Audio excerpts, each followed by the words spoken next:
प्रिय छात्रों, अब हम बीए पार्ट फर्स्ट के पेपर फर्स्ट के टॉपिक राजनीतिक दलों के अंतर्गत दलीय पद्धति के दोषों के बारे में अध्ययन करेंगे। यद्यपि प्रतिनिध्यात्मक प्रजातंत्र में राजनीतिक दलों के द्वारा अनेक उपयोगी कार्य किए जा सकते हैं, किंतु वर्तमान समय के लोकतंत्रीय राज्यों में राजनीतिक दल जिस प्रकार से कार्य करते हैं उसे सर्वथा दोषहीन नहीं कहा जा सकता। व्यवहार में राजनीतिक दलों के इन दोषों को देखकर अमेरिकी संविधान के निर्माताओं ने सभी राजनीतिक दलों को बुराई माना और वॉशिंगटन ने अपने विदाई भाषण में चेतावनी दी थी कि राजनीतिक दल लोकप्रिय शासन के सबसे बड़े शत्रु हैं।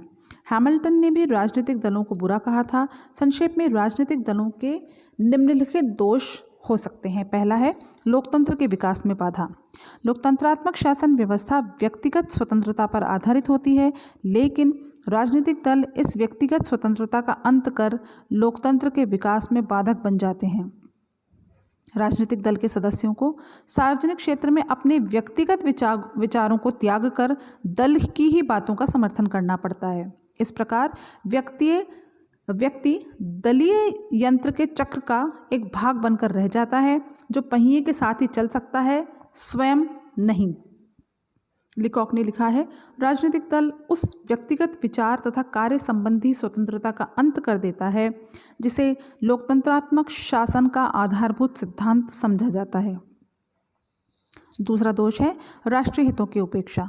राजनीतिक दल की परिभाषा देते हुए इसे राष्ट्रीय हितों के वृद्धि के लिए संगठित समुदाय कहा जाता है, किंतु व्यवहार में व्यक्ति अनेक बार अपने राजनीतिक दल के इतने अधिक भक्त हो जाते हैं कि वे जाने अनजाने दल के हितों को राज्य के हितों से ज़्यादा प्राथमिकता दे देते हैं, जिससे राष्ट्रीय हितों को अपार हानि पहुँचती है। इस प्रकार का भय उन दलों में विशेषता बहुत अधिक हो जाता है जिनकी भक्ति देश के बाहर किसी बाहरी सत्ता के प्रति होती है। तीसरा दोष है सर्वश्रेष्ठ व्यक्तियों की उपेक्षा। शासन कार्य मानव जीवन की सर्वोच्च कला है और देश के सर्वश्रेष्ठ व्यक्तियों के द्वारा ही यह कार्य किया जाना चाहिए, किंतु दलीय व्यवस्था के कारण देश सर्वश्रेष्ठ व्यक्तियों की सेवा से वंचित रह जाता है। सर्वोत्तम व्यक्ति न तो जी हजूरी कर सकते हैं और न ही विचार एवं कार्य की स्वतंत्रता को छोड़ सकते हैं। इस कारण दलीय राजनीति में उनके लिए कोई स्थान नहीं रह जाता। इस प्रकार राजनीति में योग्य व्यक्तियों की उपेक्षा होती है और अयोग्य व्यक्तियों को प्रशासनिक ढांचे में स्थान मिल जाता है, जिससे संपूर्ण प्रशासनिक स्तर में गिरावट आ जाती है। चौथा दोष है भ्रमित राजनीतिक शिक्षा। राजनीतिक दलों को सार्वजनिक शिक्षा का साधन कहा जाता है, किंतु व्यवहार में देखा जाता है कि राजनीतिक दल जनता को सही राजनीतिक शिक्षा प्रदान न करके झूठे भाषणों, तथ्यों और बकवास के द्वारा धोखे में डालने की चेष्टा करते हैं।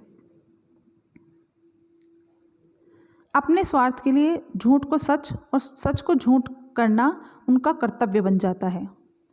पांचवा दोष है नैतिक पतन। व्यवहार में राजनीतिक दलों का उद्देश्य येन किन प्रकारेण शासन शक्ति पर अधिकार करना होता है। इस उद्देश्य की सिद्धि के लिए उनके द्वारा नैतिक अनैतिक सभी प्रकार के उपाय अपना लिए जाते हैं। चुनाव के समय विभिन्न राजनीतिक दलों द्वारा एक दूसरे के विरुद्ध जिस प्रकार का विषैला प्रचार किया जाता है, उम्मीदवारों के व्यक्तिगत जीवन पर आक्षेप किए जाते हैं, झूठे वायदे किए जाते हैं, इससे सामान्य जनता के नैतिक स्तर पर बहुत बुरा प्रभाव पड़ता है। राजनीतिक दलों के इन कुकृत्यों के कारण ही राजनीतिक बुराइयां राजनीति का ही पर्यायवाची बन गई हैं। छठा दोष है मतभेदों को प्रोत्साहन। राजनीतिक दल मतभेदों को दूर करने के स्थान पर प्रोत्साहित करते हैं, सार्वजनिक जीवन को कटुतापूर्ण बना देते हैं। व्यवस्थापिका तो विरोधी वर्गों में विभाजित हो ही जाती है, दूसरी ओर देश भी ऐसे विरोधी पक्षों में विभाजित हो जाता है जो एक दूसरे से ईर्ष्या करते हैं, परस्पर आक्षेप लगाते और लड़ते रहते हैं। सातवां दोष है भ्रष्टाचार। राजनीतिक दल नीचे से लेकर ऊपर तक सुव्यवस्थित रूप से संगठित होते हैं। चुनाव के समय दल की स्थानीय शाखाएं बहुत अधिक सक्रिय हो जाती हैं। जब एक राजनीतिक दल का उम्मीदवार विजयी हो जाता है तो उस दल के स्थानीय नेता राजकीय पद, ठेके या इनाम के रूप में अनुचित लाभ प्राप्त करने की चेष्टा करते हैं। इन बुराइयों का उत्तरदायित्व राजनीतिक दलों पर ही आ जाता है, क्योंकि यदि राजनीतिक दल न हो तो निर्वाचक अपने मताधिकार का स्वतंत्रतापूर्ण प्रयोग नहीं कर सकते। इसके अतिरिक्त चुनाव में विजय प्राप्त करने के लिए राजनीतिक दलों को बहुत अधिक धन की आवश्यकता होती है और इस प्रकार की धनराशि दान आदि के रूप में धनी व्यक्तियों से प्राप्त की जाती है। स्वाभाविक रूप से जब इस राजनीतिक दल को शक्ति प्राप्त होती है तो वह इन्हीं धनी व्यक्तियों के हित में कानूनों का निर्माण करते हैं। इस प्रकार इन दलों के कारण संपूर्ण राजनीति एक प्रकार से व्यवसाय बन जाती है। समय और धन का अपव्यय। दलीय व्यवस्था के कारण व्यवस्थापिका सभाओं में विरोधी दल विरोध के लिए विरोध की प्रवृत्ति अपना लेते हैं कि उन्हें उस दल का विरोध करना है, चाहे उसकी नीति ठीक हो, पर चूंकि वो विरोधी दल है इसलिए वो उसका विरोध करेगा ही। इस प्रवृत्ति के परिणाम स्वरूप अमूल्य समय और अत्यधिक धन का अपव्यय होता है। दलीय ढांचे के कारण जितनी बड़ी मात्रा में धनराशि का अपव्यय होता है उसे यदि राष्ट्रहित के कार्यों में व्यय किया जाए तो देश बहुत अधिक उन्नति कर सकता है। केंद्रीकरण। राजनीतिक दलों के संबंध में अनेक प्रभावशाली लेखकों द्वारा एक गंभीर आक्षेप यह लगाया जाता है कि राजनीतिक दलों का वास्तविक संचालन गुट विशेष के थोड़े से नेताओं के द्वारा किया जाता है जो अपने समर्थकों पर कठोर नियंत्रण रखते हैं। विल्फ्रेड परेरो और रॉबर्ट माइकल ने इस बात का प्रतिपादन किया है कि राजनीतिक दलों का ढांचा वास्तव में वर्गतंत्रीय होता है जिसके अंतर्गत कुछ गिने चुने व्यक्तियों द्वारा मनमाने प्रकार से कार्य किया जाता है। इस प्रकार प्रजातंत्र वर्गतंत्र के रूप में परिणत हो जाता है। निष्कर्ष। राजनीतिक दलों के अनेकानेक दोष गिनाए जा सकते हैं लेकिन वास्तव में ये दोष मानवीय दुर्बलताओं और परिस्थितियों की अपूर्णताओं के ही प्रतिबिंब हैं। ऐसी स्थिति में हमारे द्वारा मानवीय चरित्र को उन्नत करके परिस्थितियों को सुधार कर राजनीतिक दलों के दोषों को बहुत अधिक सीमा तक दूर किया जा सकता है। इससे भी अधिक महत्वपूर्ण बात यह है कि इन सभी दोषों और कमियों के बावजूद राजनीतिक दल प्रजातंत्र के लिए अपरिहार्य हैं। दलीय पद्धति को देशों को दूर करने के कुछ उपाय हैं जिनके पर विचार हम करें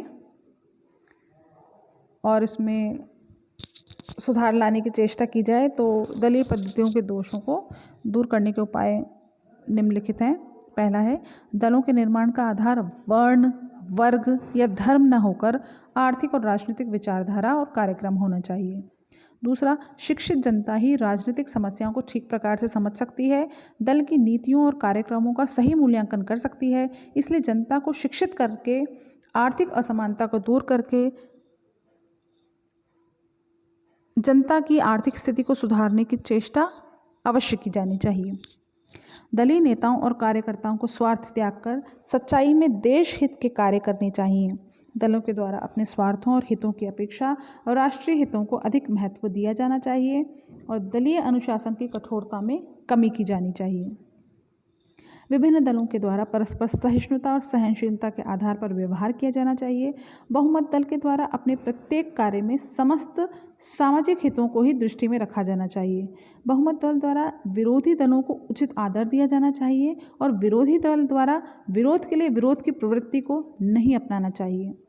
सभी राजनीतिक दलों द्वारा नैतिक नियमों और व्यवहारिक राजनीति पर आधारित आचार संहिता कोड ऑफ कंडक्ट का पालन किया जाना चाहिए और राजनीतिक दल बदल जैसे अनैतिक कार्यों को प्रोत्साहन नहीं दिया जाना चाहिए। इन सब के अतिरिक्त दलों की अनुचित कार्यवाहियों को रोकने के लिए शासन की ओर से नियंत्रक और प्रतिबंधक कानूनों को होना आवश्यक है। यदि उपर्युक्त शर्तों का पालन किया जाए तो दलीय पद्धति के अधिकांश दोषों को दूर करके उन्हें उपयोगी बनाया जा सकता है। जनतंत्र के लिए दलों का अस्तित्व अनिवार्य है, इसीलिए उनका अंत तो नहीं किया जा सकता, केवल उनके दोषों को दूर करने का प्रयत्न अवश्य किया जाना चाहिए और किया जा सकता है।